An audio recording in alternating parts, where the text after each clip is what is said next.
उनजी शादियूं या ॿियूं ज़रूरतूं पूरी कंदो आहे। पर जेकॾहिं हीउ कटियो वेंदो बाद मुलाज़िम कीअं सर्वाइव कंदो? त 60 साल खां पोइ हू पंहिंजी बीमारियुनि में जान कोन छॾाईंदो आहे। सो इहे जेको कानून आंदो आहे इहो असांखे मंज़ूरु कोन्हे को। असां हिन जे लाइ सरापा एहतिजाज आहियूं। गवर्नमेंट खे अकिलो कमु वठणु खपे। जेकर उन्हनि जो उस्ताद परेशान हूंदो त ॿारनि खे तइलीम किथां ॾींदो बहितर? उस्ताद खे सहूलियतूं ॾियणियूं पवंदियूं हुननि खे। जेके हिन कारा कानून आंदा आहिनि इहे हिन खे ख़तमु करणा पवंदा त जीअं असांजो मुलाज़िम ख़ुशहाल थिए ऐं असां सुठी तरीक़े सां पंहिंजे स्कूल में तालीम जारी रखी सघूं। अगरि गवर्नमेंट असांजा मुतालबा न मञिया त पोइ असां हर हद ते वेंदासीं हलिया। उनखां बाद में हिकिड़ो इनकलाब असांजी हिन साउथ एशिया में अची रहियो आहे, जेको बांग्लादेश में आयो, नेपाल में आयो। ईअं न थिए जो इहो साॻियो इनकलाब उस्ताद ॿारनि खे तयारु करे वरी सिंध गवर्नमेंट ऐं पाकिस्तान जे ख़िलाफ़ु आणे वेही रहनि। सो गवर्नमेंट खे असांजी रिक्वेस्ट आहे त असांजा मुतालबा मंज़ूरु कनि त जीअं असां मुंहिंजे बेचैनी ख़तमु थी वञे।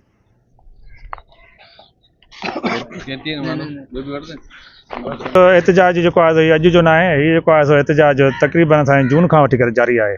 असांजा मुतालबा हुया अॻ में जेको आहे सो DRA हुयो, ॿियनि सूबनि खे मिलियो, असांखे सिंध खे DRA न मिलियो। उन लाइ एहतिजाज जारी हुयो ऐं पंहिंजो ग्रुप इंश्योरेंस जे लाइ हुयो त मथां जेको आहे सो गवर्नमेंट हिकिड़ी माना नई नोटिफिकेशन कढी करे मुलाज़िमनि खे हिकिड़ो थ्रेट ॾिनो आहे त तव्हांजी पेंशन बि ख़तमु था कयूं। सो उन करे जेको आहे सो उस्ताद सभु तक़रीबन सिंध गवर्नमेंट जा 40 नंढा वॾा खाता उन्हनि जा मुलाज़िम सरापा एहतिजाज आहिनि ऐं मुतालबो इहो आहे त इहो पेंशन जो रिफॉर्म जेके हिन ख़तमु करे जेको अॻु वारो कानून उहो बहाल कयो वञे ऐं उस्तादनि खे DRA ॾिनो वञे, ख़ासि करे सिंध जे मुलाज़िमनि खे।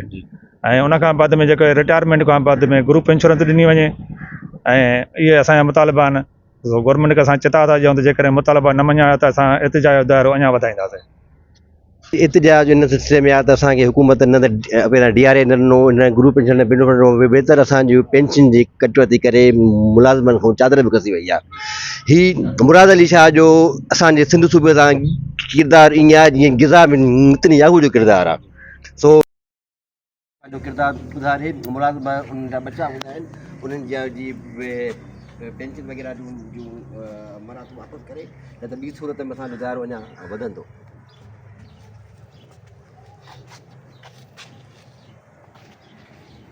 जे अंदरि कल्ह खां वठी एहतिजाज जारी आहिनि, सरकारी इदारा मुकमल तौर ते बंदि आहिनि। छा मुतालबा आहिनि? साईं, हीअ असांजा मुतालबा अॼु खां वठी न आहिनि, असांजा 2 महीननि खां वठी मुतालबा हलनि था पिया।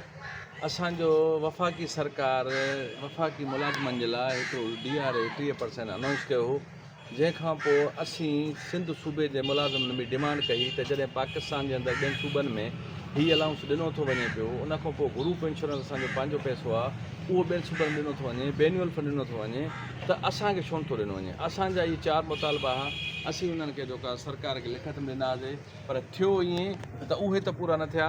पर पेंशन रिफॉर्म्स जे पंहिंजो मद में असांजी मुलाज़िमनि जी सिंध जे जेके बि मुलाज़िम आहिनि उन्हनि जे पेंशन में एॾो कट हयो आहे जो हुनजी 80% पेंशन जेका ख़तमु कई वई आहे। जेको हीअ असां मुलाज़िमनि जो रिटायरमेंट खां असांजी जमा पूंजी हूंदी आहे, जंहिंमें असां मुलाज़िम पंहिंजो सफ़र गुज़र करे सघंदा आहियूं, पंहिंजे बच्चनि खे रोज़गार वठी ॾेई सघंदा आहियूं, असां पंहिंजो घर तामीर कराए सघंदा आहियूं। पर जॾहिं असांजो जीअण जो उहो सहारो खसियो वञे, इहो सिंध गवर्नमेंट हिकिड़ो कारो कानून आणे करे सिंध जे मुलाज़िमनि सां ज़्यादती कई आहे। हीअ उन जे ख़िलाफ़ु असांजो प्रोटेस्ट आहे। कल्ह खां वठी पूरी सिंध जे अंदरि हर डिपार्टमेंट जे ऑफिसनि खे ताला आहिनि, एजुकेशन खे ताला आहिनि, उन्हनि जे स्कूलनि खे ताला आहिनि, पर सिंध सरकार खे कन ते हिकिड़ी जूं बि नथी रिंगे त जेको आहे सिंध में हेॾो बहिरान लॻो पियो आहे त उन्हनि जो को नोटिस वरितो वञे।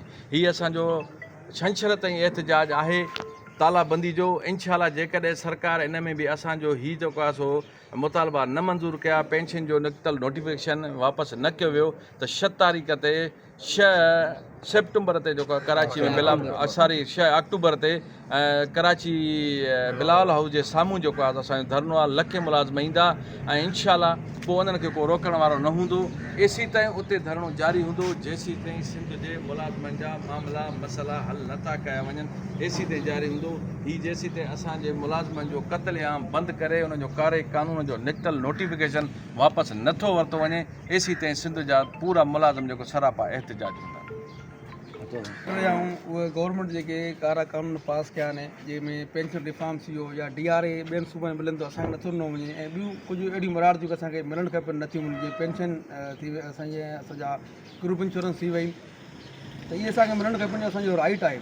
ॿिया सूबा ॾेई रहिया आहिनि असांखे बि इन जो ॾियणो पवंदो हिननि खे पर जेकॾहिं उहे न ॾींदा त असां हिन तरीक़े सां एहतिजाज कंदा रहंदासीं उस्तादनि खे हिन खे रिलैक्स रखिणो पवंदो अगरि उस्ताद रिलैक्स न हूंदो कीअं उहो पंहिंजो कमु करे सघंदो त असांजो मुतालबो इहो आहे त असां जेको हे धरणो हणी रहिया आहियूं या हीअ असां जेको एहतिजाज करे रहिया आहियूं मजबूरियूं करे रहिया आहियूं असांजो शौक़ु न आहे हीअ असांजे ॿारनि जी पंहिंजी तइलीम आहे उहो असांखे बि अहसासु आहे या तबाह न थियणु खपे पर मजबूरीअ में असां हीअ रस्तो अख़्तियार कयो अहिड़ी गर्मीअ में निकिरण में असां बीठा आहियूं त जीअं असांजा मुताला मञा वञनि असांजी गवर्नमेंट खां पुरज़ोर अपील आहे त हीअ जेके इन कानून आंदा आहिनि इहे ख़तमु कनि त जीअं असांजो उस्ताद सुख जो साहु खणे अॻिते सुठे तरीक़े सां पंहिंजी तालीम अॻिते वधाए सघे वॾी आहे त ॾिसो हीउ जेको सिंध सूबो आहे पूरे पाकिस्तान खे हलाए थो ऐं हिन अमीर सूबे जेको आहे अमीर सूबे जी गवर्नमेंट सॼे मुलाज़िमनि खे नुक़सानु पहुचाए रही आहे असांजा जेके पेटल हफ़ जा सदर आहिनि साईं जन उहे बि बयानु करे चुका आहिनि त बाबा असांजी जेका पेंशन हूंदी आहे त उहा आख़िर जे लाइ असांजो जेको आहे कुझु हिसो हूंदो आहे असांजा ॿारनि जा ख़र्च हूंदा आहिनि या जेको आहे असां मुलाज़िम पोड़ो थो थी वञे त उहो पंहिंजी बीमारियुनि ते ख़र्च थो करे उन जूं ॿियूं ज़रूरतूं हूंदियूं आहिनि